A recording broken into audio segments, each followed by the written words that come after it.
हमारे ब्रजधाम में महामहिम ये 12 वन हैं। मधुवन, तालवन, कुमुदवन, बहुलावन, कामवन, खदिरवन, वृंदावन, भद्रवन, भांडीरवन, बेलवन, लोहवन, महावन। ये ऐसे महामहिम हैं कि इनमें जो एक बार प्रवेश कर जाए और यहां की रहनी से 3 रात ही रह जाए तो उसे त्रिभुवन में भटकना नहीं पड़ेगा, वो कभी 84 लाख योनियों में नहीं जाएगा। जिसने ब्रज 84 कोष की परिक्रमा कर ली तो ये 12 वन और 24 उपवन, इन सब की परिक्रमा हो जाती है। 12 वन ये आपने सुने, 24 उपवन, गोकुल, गिरिराज गोवर्धन, बरसाना, नंदगांव, संकेत, परमार्द, अडीग, शेषशाही, माठ, ऊंचा गांव, खेलवन, श्रीकुंड, गंधर्ववन, पराशौली, बिलछू, बच्छवन, आदिबद्री, करहला, अजनोख, पिछला, कोकिलावन, दधिगांव, कोटवन और रावल। ये 24 उपवन और 12 वन हमारे महामहिम ब्रजधाम में विराजमान है। सबका मुकुटमणि, ये समस्त तीर्थों का मुकुट है ब्रज 84 कोश, और इसका मणि है श्री वृंदावन धाम। बड़ी कृपा है जिनको श्रीधाम आने को मिला और महिमा सुनकर प्यारे जू का नाम जपने लगे, चरण सेवा की भावना जागृत हुई। मानसी गंगा का आचमन कर लिया, राधा कुंड का आचमन कर लिया, मानसरोवर का आचमन किया, गिरिराज जी की परिक्रमा दी, वृंदावन की परिक्रमा दी, बरसाने की परिक्रमा दी, महारानी लाडली जू महाराज का दर्शन किया। अब तुम्हें नरक नहीं जाना पड़ेगा, तुम्हें 84 लाख योनियों में भ्रमण नहीं करना पड़ेगा, और कहीं सौभाग्य मिल गया कि जीवन में एक बार पद यात्रा करते हुए 84 कोष की। ये गाड़ियों से दर्शन करना अलग बात है, लेकिन जो पद यात्रा है बहुत बड़ी महिमा, बहुत बड़ी महिमा। यहां की समानता तीर्थराज प्रयाग भी नहीं कर सकते, वो आके यहां खुद घुटने टेकते हैं, यहां की रज में लौटते हैं। इसीलिए श्रीपाद कह रहे यहां तो अमृत समुद्र बह रहा है, काहे को भ्रमित हो रहे हो, सुख की लालसा में पापाचरण कर रहे हो। तुम ऐसा समझते हो कि पाप करके धन कमा लेंगे तो सुखी हो जाएंगे, कदापि नहीं। हे भाई, राधा जीवित बंधुम वृंदारण्येन्दुमाश्रय श्यामम, आश्रय ले लो। हमारी किशोरी जी के जो जीवन है, प्राण धन है, श्री लाल जी महाराज बड़े करुणामय हैं। अगर इनके चरणों की वंदना कर ली, आश्रय ले ली, तो समस्त दुखों की निवृत्ति हो जाएगी। तो ये जिनके अधीन है, हम उनके चरणों का आश्रय लेने वाले हैं। जाके अधीन सदा ही सांवरो, यह ब्रज को शिरताज। फिर यहां श्रीपाद करे राधा जीवन बंधु, श्री लालजू का आश्रय ले लो, तभी तुम जान पाओगे लाडली जू को। लाल रंगीलो गाइए, ताते प्रीति रंगीली पाइए। जिस पर श्री कृष्ण अत्यंत प्रसन्न है, उसे राधा नाम जपने का सौभाग्य मिलता है। उपासक को अप्राप्ति की प्राप्ति की चिंता नहीं करनी चाहिए, और प्राप्त की रक्षा की चिंता नहीं करनी चाहिए। इसका ठेका भगवान लिए हैं। विश्वास कर लो ना भगवान पर। वो कह रहे हैं अनन्यश्चिंत्यन्तो माम ये जनाः पर्युपासते तेषां नित्याभियुक्ता नाम योगक्षेमम वहाम्यहम। कराम्यहम नहीं कहा, वहाम्यहम, मैं स्वयं वहन करता हूं। अब हमें योगक्षेम की चिंता नहीं करनी। जो उनको प्राप्त कराना है प्राप्त करा देंगे, जो प्राप्त है उसकी वो रक्षा करेंगे। देवर्षि नारद जी कहते हैं, भोजनाच्छादने चिंताम वृथा कुर्वन्ति वैष्णवाः योऽसौ विश्वम्भरो देवः सा किम दासानुपेक्षते। यदि तुम वैष्णव होकर शरणागत होकर अपनी चिंता करते हो तो कलंक है शरणागत में।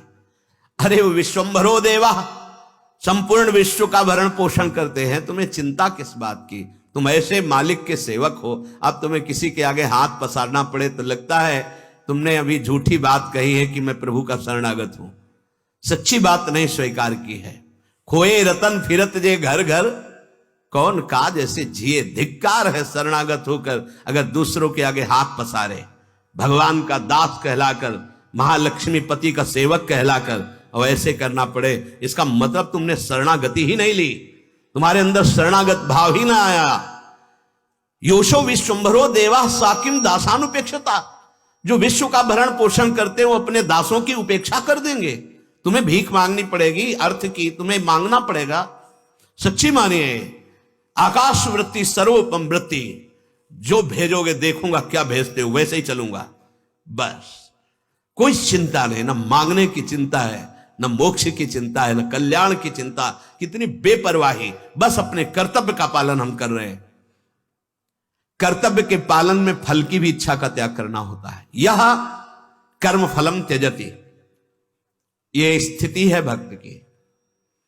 हमारी जो भी चेष्टाएं हो रही हैं, मैं नहीं करता हूं, मेरे प्रभु करा रहे हैं, तो इनका फल क्या होगा? वो मुस्कुरा दे, बस। मेरी प्रिया जो मुस्कुरा दे, मेरे लाल जो मुस्कुरा दे, बस यही हमारा, और कोई कर्म फल नहीं। और वो मुस्कुरा दिए तो बकाया क्या रह गया? सच्ची मानिए, प्रभु से कभी कुछ नहीं मांगना चाहिए। अगर मांगे तो बस एक ही बात मांगे कि आपके भजन में रुचि हो जाए, सब कुछ मिल जाएगा, सब कुछ। हम मांगेंगे भी तो हमारी हिम्मत नहीं वो मांग सके जो इनसे मांगना चाहिए, हिम्मत नहीं। जैसे एक गरीब आदमी को चक्रवर्ती सम्राट बुलावे और प्रसन्न होकर बोले मांगो, क्या मांगोगे? तो उसकी अपनी स्थिति से मांग आएगी कि 2 भैंस है, 4 परिवार, 1 साल भैंस का चारा दे दो और 1 साल का भोजन दे दो। बड़ी हिम्मत करके मांगेगा कि मैंने बहुत मांग लिया। अगर ये छोड़ दे कि महाराज हम गरीब आदमी क्या मांगना जाने, आप जो चाहो दे दो, तो हो सकता है वो एक नगर का नगर आपको दे दे, हो सकता है आज जीवन के लिए वो सारा वैभव दे दे। ऐसे ही चतुर खिलाड़ी भगत वो है जो भगवान के ऊपर छोड़ देता है। क्या चाहिए तुम्हें? प्रहलाद जी से कहा हमारी आज्ञा है, वरदान मांगो। बोले अवश्य प्रभु, मुझे ये वरदान दीजिए कि मुझे कुछ मांगने की इच्छा ही न रह जाए। आज्ञा पालन भी हो गया और अपने हृदय की भी बात कह दी। सुतीक्ष्ण जी से कहा वरदान मांगो। बोले प्रभु हमें आता ही नहीं मांगना, अब आपको जो अच्छा लगे दे दो ना। नरसिंह जी से कहा वरदान मांगो। बोले प्रभु मुझे कुछ अच्छा ही नहीं लगता, आपको जो अच्छा लगे वो कर दो। तो पहुंचा दिया सीधे रास विलास में। बैठ गए सुतीक्ष्ण जी के हृदय में सिया राम जी सदा सदा के लिए। फिर क्या कमी, जाके राम धनी वाके कौन कमी। हमको प्रभु से मांगना भी नहीं आता। अगर मांगे तो सिर्फ एक बात मांगे, जैसा हमारे यहां संध्या में गाया जाता है, बिसरी हो ना बिसारी हो यही दान मोहि देव। मैं आपको भूलू नहीं और आप भी कभी कभी याद कर लें कि आपका एक अधम दास है प्रभु, बस इतना ही चाहिए। इससे बड़ी चतुराई और कोई नहीं अगर ये मांग ले तो। काकभूषुंड जी को ज्ञान विज्ञान वैराग्य सब कुछ प्रदान किया। काकभूषुंड जी एक एक शब्द पर बड़ा ध्यान दे रहे थे, पर भगवान ने अपनी अविरल भक्ति का शब्द भी उच्चारण नहीं किया। काकभूषुंड जी ने कहा प्रभु आपको जो अच्छा लगा तो आपने दे दिया, लेकिन आपको यह भी चाहिए कि मेरे से पूछना चाहिए कि तुम्हें क्या अच्छा लगता है। आपने जो जो कहा प्रभु मुझे नहीं चाहिए। नहीं तुम्हें चाहिए क्या? बस आपका नाम जपते हुए आंसू बहाते हुए आपकी अविरल चिंतन में डूब जाऊं। बड़े बड़े प्रवीण हो काक, जिसको ये मिल गया तो ये सब अपने आप मिल जाता है। यदि ये मिल गया ना, गदगद सुर नैना सजल दंपति रस रे भीन, तो त्रिभुवन का कोई भी वैभव ऐसा नहीं जो आपके चरण न चूमे। एक एक हम कहां से मांगेंगे? उन्हीं को मांग लो जिनका त्रिभुवन है, सब काम बन जाएगा। यह कर्म फलम त्यजति कर्माण संन्यस्ति, ये भक्त की स्थिति होती, वास्तविक होती। वो स्वयं करता नहीं होता, सच्ची मानिए। होता है वो, जो भी हो रहा है वो देख रहा है, कर्ता लय हो जाता है, तो कर्म करता नहीं है। जब तक ऐसी स्थिति ना हो तो भगवान श्री राम ने सबरी माता के सामने भक्ति का जो स्वरूप वर्णन किया, उसमें कहा छठ दम सील बिरत बहु कर्मा, निरत निरंतर सज्जन धर्मा। मेरी छठवीं भक्ति है, कि वो अपने मन का दमन कर दे और बहुत ही सहनशील हो और ऐसे कार्यों से विरक्त हो जाए जो मेरे से विमुख कराने वाले कर्म हैं, विरक्त बहुकर्मा, और ऐसे कार्यों को करे जो संत महापुरुष आदेश करते हैं। निरंतर सज्जन धर्मा, जिन धर्म में मेरे प्रेमी महाभागवत जन स्थित हैं, वो जो आदेश करें उनके अनुसार कर्म करे। तो आदेश के अनुसार कर्तव्य का पालन जब होता है तो कर्ता भाव नहीं रहता कि मैं नहीं कर रहा हूं, मेरे गुरुदेव करा रहे हैं, अगर मुझे करने की क्षमता होती तो मैं पहले कर लेता। तो वो कर्माणि संन्यस्ते, अंतर की बात। और बाहर से ये तो सर्वाणि कर्माणि मयि सन्न्यस्य मत्पराः, जो भी कार्य करो भगवान को अर्पित कर दो, तो उसी जगह पहुंच जाओगे अकर्ता स्थिति में। तुम्हारे सारे कर्म अकर्म हो जाएंगे, वो बंधन नहीं डाल पाएंगे और आप जीवन मुक्त महापुरुष हो जाएंगे। यह कर्म फलम त्यजति, जो कर्म फल का त्याग दे। पर कर्म फल क्यों नहीं त्याग कर पाते? श्री भगवान गीता जी में कहते हैं कि ये प्रकृति के द्वारा हो रहे हैं, ये हमारा शरीर रचा हुआ प्रकृति से है। बहुत गूढ़ विषय है, इसीलिए ध्यान पूर्वक सुनोगे तो समझ जाओगे। प्रकृते क्रियमाणानि गुणैः कर्माणि सर्वशः अहंकार विमूढ़ात्मा कर्ताहमिति मन्यते। श्री भगवान कह रहे हैं, हे अर्जुन, संपूर्ण कर्म प्रकृति के द्वारा होते हैं। प्रकृति शब्द आते ही बाहर आप सोचने लगते, नहीं ये प्रकृति है, ये प्रकृति की, बिल्कुल आप ये नहीं है। कितनी मूढ़ता छा गई है कि प्रकृति के रचे हुए इस ढांचे को मैं मान लिया, मैं, बस यहीं से सारी गलतियां हो रही हैं। ये साधना से, गुरु कृपा से जब हृदय पवित्र होता है तब दिखाई देता है बिल्कुल अलग। कोट शर्ट बनियान जैसे आपसे बिल्कुल अलग है, ऐसे स्थूल सूक्ष्म कारण आपसे बिल्कुल अलग है। तो इसकी क्रियाएं बिल्कुल मेरी नहीं है, बस ये बहुत सूक्ष्म विषय है।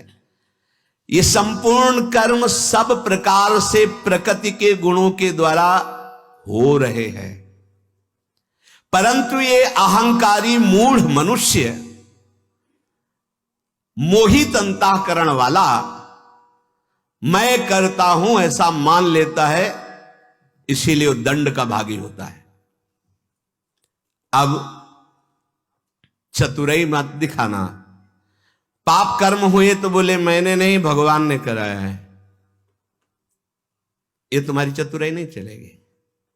एक विद्वान यही बात को जानने वाले कि प्रकृति के द्वारा होता है, तो प्रकृति में सब देवता भी हैं, तो हाथों में देवराज इंद्र का वास है, अलग अलग देवताओं का वास है। तो उनका एक उपवन था, बावड़ी थी, बहुत सुंदर फूलों का उपवन।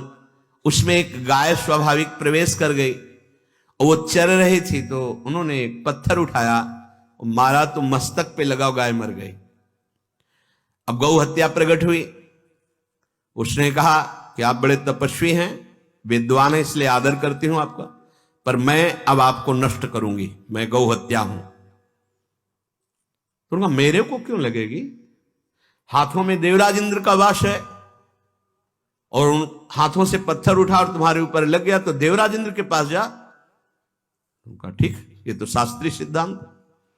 देवराज इंद्र के पास गए, मैं गौ हत्या हूं, तुम्हें दंड दूंगी। तो उनका मैंने कब अपराध किया? तो बोले वो तपस्वी ने, उसके हाथ से ऐसा, वो हाथ में तुम्हारा वास है, इसलिए। बोले कुछ क्षण रुको, अभी मैं स्वीकार कर लूंगा, पहले मैं प्रश्न कर लूं उनसे। अब वो एक वयोवृद्ध के रूप में गए और कहा, प्रणाम तपस्वी जी,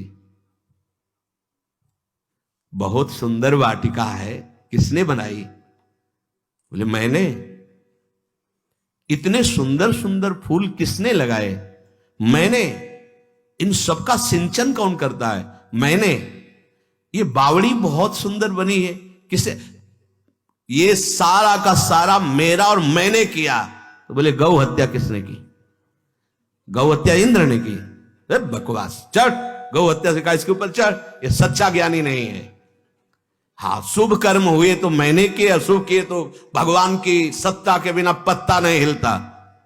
अब वो भगवान पर आरोप कर दो। अहंकार विमूढ़ात्मा कर्ता हमिति मन्यते। ये अंतःकरण से मोहित हुए मोह अज्ञान के द्वारा वो अपने को कर्ता मानता है, और इसी कर्ता भाव से उसे ये पुनरपि जननम पुनरपि मरणम पुनरपि जननी जठरे शयनम, इससे मुक्त होने के लिए दोनों उपाय है, एक ज्ञान का उपाय है और एक भक्ति का उपाय। भक्ति का उपाय समस्त कर्मों को शास्त्र के अनुसार करते हुए भगवान को अर्पित कर दो, बंधन मुक्त हो जाओगे। ज्ञान का उपाय गुणानुगुण वर्तन्ते मनुष्या पार्थ सर्वसा, वो ज्ञानी देखता है कि मैं जो तत्व है वो अकर्ता है, और प्रकृति के द्वारा रचे हुए शरीरों से तीन गुणों के प्रभाव से कभी सात्विक कभी राजसिक कभी तामसिक ये क्रियाएं होती रहती हैं, मैं अकर्ता हूं, वो सदैव दृष्टा भाव से अकर्ता भाव से स्थित रहता है, इसलिए वो जीवन मुक्त हो जाता है। ये बड़ी महिमा है। वो खाता हुआ पीता हुआ चलता हुआ फिरता हुआ करता हुआ क्रियाएं कुछ नहीं करता, कोई बंधन नहीं, तभी तो परम विशुद्ध ज्ञान कहा जाता है। और यही भक्ति में है कि वो देखता है भगवान की सामर्थ्य से भगवान की प्रेरणा से हो रहा है, और सब कर्म भगवान को समर्पित करता है। जब भगवान की प्रेरणा होती है तब अशुभ कर्म नहीं होते, जब अहंकार की प्रेरणा होती है तो पाप कर्म बनते हैं। इसलिए जब तक हमारे अंदर मूढ़ता है तब तक हमको दंड मिलेगा कर्म का, और जहां ये मूढ़ता हटे तो तत्काल सब कर्म भस्म हो जाते हैं। संचित कर्म क्रियमाण प्रारब्ध की क्षमता नहीं रहती उस महापुरुष को दुख दे सके। बड़ा अद्भुत, इसीलिए तो अध्यात्म ही समस्त दुख की निवृत्ति का हेतु है। अहंकार विमूढ़ात्मा, एक अहंकार अंतःकरण की वृत्ति में है, बुद्धि मन चित्त और अहंकार, ये बहुत दूषित अहंकार है। देहाभिमान, जो मैं स्त्री हूं मैं पुरुष हूं मैं विद्वान हूं मैं धनवान हूं मैं कुलवान हूं, ये अंतःकरण के अहंकार की वृत्ति, इसी को समता में लाना होता है। स्वरूप तो सम रहता है सबका ही। जैसे एक विद्वान आए थे, उन्होंने प्रश्न किया कि ये जो मैं ब्रह्म हूं मैं तो अंतःकरण के अंतर्गत का है, तो साधना अंतःकरण की समता के लिए है, स्वरूप की समता के लिए नहीं। स्वरूप तो समता है रहेगा, उसमें कभी विषमता नहीं आई, विषमता अंतःकरण में आई। सिद्ध वही है जो अंतःकरण को सम कर ले, इंद्रिय मन बुद्धि चित्त अहंकार संपूर्ण सब उस परम तत्व में लय हो रहे हैं। ये बड़ा गूढ़ विषय है, तो इसको इस तरह से ले लो, श्री भगवान में लग रहे हैं। ये अज्ञान की वृत्ति है, अंतःकरण में जो अहंकार है उसका स्फुरण होता है तो वो भासता है, मैं गुणवान मैं धनवान मैं बुद्धिमान मैं रूपवान मैं जवान मैं, ये जितना मैं यही बंधन कारक है, यही हमको नाना प्रकार की योनियों में ले जाएगा। इसी को मिटाना होता है, चाहे भक्ति से मिटे या ज्ञान से मिटे। भूल से आत्मस्वरूप का विस्मरण होकर अंतःकरण के मैं धर्म में स्थित होकर के दुर्गति को प्राप्त होता है, उसे विमूढ़ात्मा कहते हैं, चाहे जितना शास्त्र ज्ञानी हो। अहम, वास्तविक अहम, वो आत्मस्वरूप है, उसके आगे कुछ नहीं लगता। जो मैं है उसके आगे कुछ नहीं लगता, और जिस मैं के आगे कुछ लगता है वो अंतःकरण का बंधन युक्त मैं है। मैं अमुक हूं मैं अमुक हूं मैं अमुक। जो शुद्ध मैं है आत्मस्वरूप, उसके आगे कुछ नहीं लगता, प्रकृति का कुछ नहीं। मैं ब्रह्म हूं तो इसमें मैं मायाकृत है, ब्रह्म बस केवल मैं हूं ये मायाकृत है, ब्रह्म ये माया रहित है। बड़ा विशुद्ध ज्ञान का सूक्ष्म स्वरूप है। जो वास्तविक अहम है मैं, जिसके आगे कुछ नहीं लगता, वो आत्मस्वरूप है। और एक अवास्तविक माना हुआ अहम है, मैं ये अवास्तविक माना हुआ अहम है, यही बंधन है। जब तक ये रहता तब तक मूढ़ता बनी रहती, कोई कितना भी विद्वान हो। कर्ताहमिति मन्यते,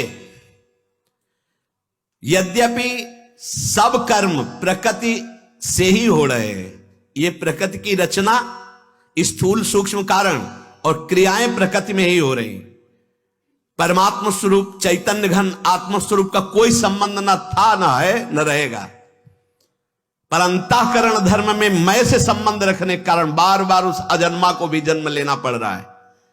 जिसका स्वरूप है नैनम छिन्नन्ति शस्त्राणि नैनम दहति पावका न चैनम क्लेद्यन्तापो न शोष्यति मारुता, वो छोटी छोटी बात में दुखी सुखी हो रहा है। विमूढ़ात्मा, अज्ञानी, मोह जाल में फंसा हुआ। कर्ताहमिति मन्यते, मैंने ऐसा किया, मैं ऐसा करूंगा, मैं ऐसा कर सकता हूं। ये अज्ञानी अपने को कर्ता मानकर दुर्गति को प्राप्त हो रहा है।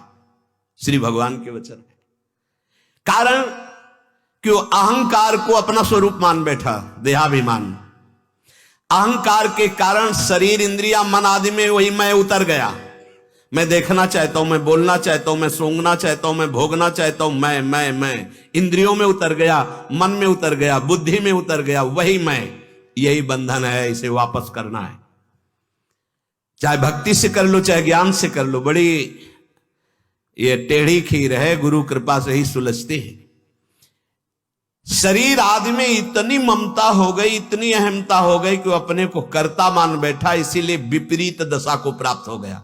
विपरीत दशा, आनंद समुद्र होते हुए भी आनंद की बूंदों के लिए वो विषयाभिलाषी भागता घूम रहा है संसार में। विपरीत मान्यता को प्राप्त हो गया। इसके मिटने का तब समय आता है जब साधु समागम मिलता है। जिसे संत समागम मिले तो समझ लो हमारे अब अहंकार के मिटने का समय आ गया है। पर ध्यान रखना, अहंकार पर जब चोट होती तो कोई बिरला बहादुर ही टिक पाता, नहीं तो भाग के खड़ा हो जाएगा। अहंकार की चोट जब गुरुदेव मारते हैं, उसको तोड़ते हैं, तो कोई बिरला ही टिक पाता है। अहंकार बहुत सुरक्षित है, बहुत सुरक्षित। उस पर चोट नहीं होनी चाहिए, लेकिन अहंकार पर चोट अगर आई तब कोई बिरला देख पाता है कि मेरे सदगुरुदेव भगवान हैं। सच्ची मानिए, तुम्हारे उसी कड़ी पर प्रहार किया जा रहा है जो तुम्हें बार बार जन्म मरण के चक्र में डाल रहा है, पर बर्दाश्त नहीं होता। तिरछी चितवन से देकर कि अगर तप हो तो भस्म कर दें कि ऐसा क्यों बोला, ऐसा क्यों डांटा हमको, क्यों मैं कुछ हूं। चलो भाई, हमारी बात तुम्हें बुरी लग रही तो काल का तमाचा सहने के लिए तैयार हो जाओ, वहां तुम्हारी आंखें कुछ काम में ही नहीं आएंगी। सच्ची मानो, अभी गुरु की आंखों से देख लो तो बच जाओगे काल से। अज्ञानतिमिरांधस्य ज्ञानांजन शलाकया, ये विवेक शक्ति गुरुदेव से प्राप्त होती, जो विचार शक्ति। गुरुदेव की कृपा से जो तुमने गलत मान्यताएं कर रखी हैं उनको हटाते हैं।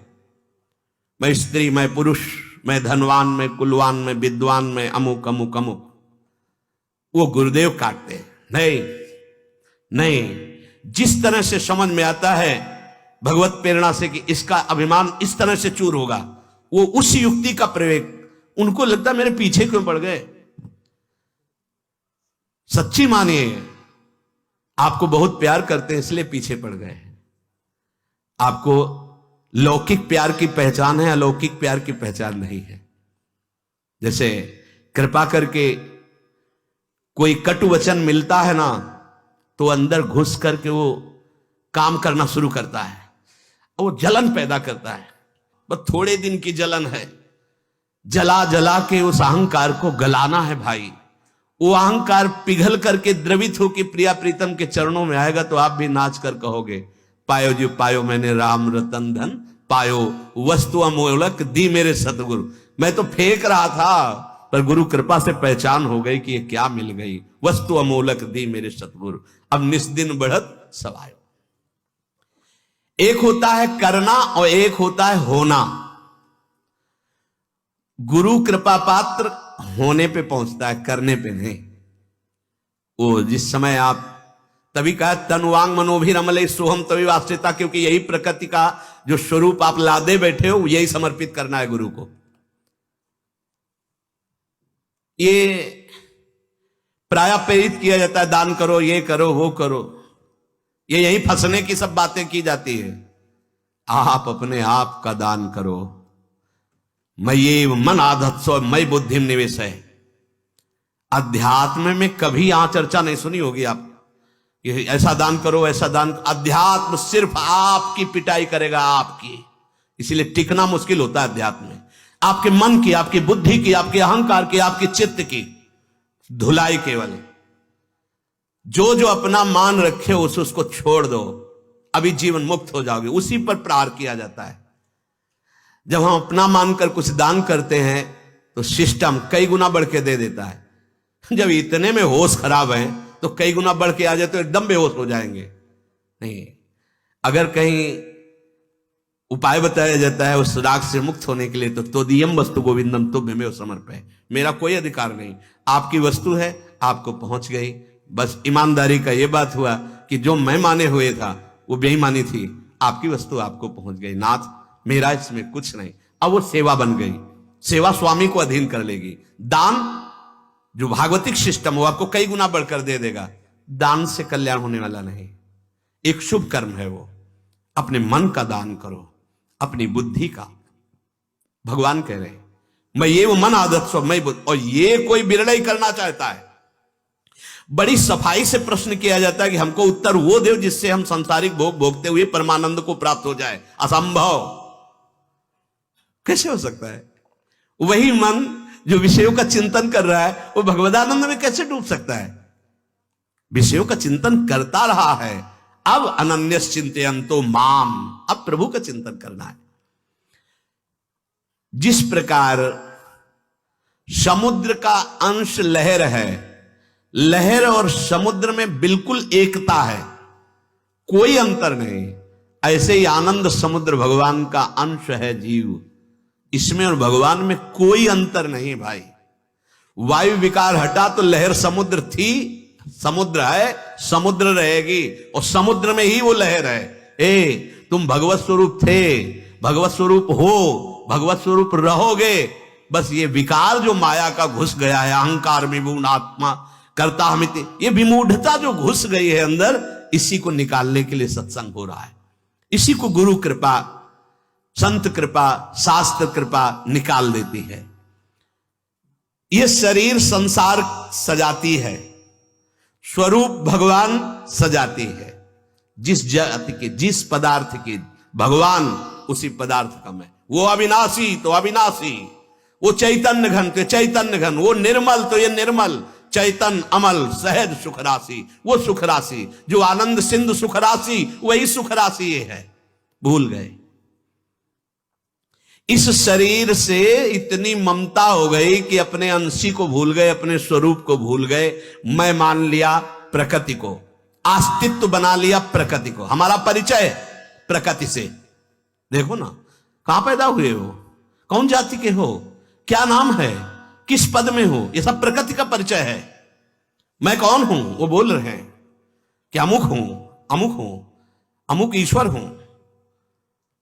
शब्दों का प्रयोग होता है ना, अमुक हूं, मैं इतना मंडल और इतना ऐसा नहीं। इतने छोटे में क्यों आ गए भाई? या तो इतने बड़े बनो कि आपसे बड़ा कोई रह ना जाए, ब्रह्म तो समस्या का समाधान, या इतने छोटे हो जाओ कि आपसे छोटा कोई न, त्रणादपि सुनीचेन भक्ति, और इतने बड़े हो जाओ ज्ञान। ये बीच में काहे को पिस रहे हो? बीच से हटो, या तो एकदम आओ किनारे और या तो एकदम बाहर हो। इतने बड़े बन जाओ संपूर्ण सृष्टि को अपने में संभालो, या इतने छोटे हो जाओ कि सृष्टि में आपसे छोटा कोई ना हो, निकल जाओगे। ये बीच में फंस गए। अपना अस्तित्व जो प्रकृति से लेकर समझा जा रहा है, यही बंधन है। बंधन क्या है? प्रकृति के अस्तित्व को अपने में मिला लिया, अपने अस्तित्व को प्रकृति में। मैं गोरा, मैं काला, मैं विद्वान, मैं ये सब प्रकृति का है, समझो। जो अविनाशी चैतन्य घन आपका स्वरूप है, उसको भूल गए। साधना काल में साधक को यह आम कार्य बहुत परेशान करता है। मैं इतने वर्ष से अन्न नहीं खाया हूं तो हो क्या जाएगा? इतने पक्षी हैं जो जीवन भर फलाहार करते हैं, भगवत साक्षात्कार कर लेंगे क्या? मैं जितेंद्री हूं तो जो नपुंसक हैं उनको भगवत साक्षात्कार हो जाएगा क्या? मैं केवल जल पीता हूं तो जलचर जी, उनको भगवत साक्षात्कार हो जाएगा क्या? नहीं, मैंने इतना भारत का तो कितने पक्षी उड़ते रहते हैं, उनको भगवत प्राप्ति हो जाएगी क्या? सीधी बात समझो। अहंकार रहित होकर के या तो अपने स्वरूप में स्थित, या भगवान के चरणों का दासत्व, गर्व रहित भक्त दैन्य भाव को प्राप्त हुआ, माया मुक्त हो जाता है। या अहम में स्थित हुआ, शुद्ध स्वरूप में स्थित हुआ महापुरुष, जीवन मुक्त महापुरुष कहा जाता है। और बीच में अहंकार अंतःकरण का लेकर जो प्रकृति से संबंधित बात की जाती, सब परिचय इसी का देते हैं। कार्ड ले, परिचय बता, हमारा ये हमारा, तुम परिचय किसको लेकर के बोल रहे हो? प्रकृति को लेकर बोल रहे हो? कहां बोल रहे हो? अध्यात्म क्षेत्र में सब कूड़ा कर दिया। नहीं, अध्यात्म सिर्फ अध्यात्म नित्या विनिवृत्त कामा। कोई भी प्रकृति का संबंध लेकर बात मत करो। भगवत चरणारविंद का आश्रय दृढ़ और दैन्य भाव, तो मुक्त या आत्म स्वरूप में स्थित तो मुक्त, बीच में तब तक पिसना पड़ेगा जब तक मैं को प्रकृति के साथ रखे हुए हो। मैं स्त्री, मैं पुरुष, मैं विद्वान, मैं धनवान, मैं कुलवान, अहंकार विमूढ़ आत्मा करता हमिति मन्यते। शेष चर्चा से आगे। श्री राधा वल्लभ लाल की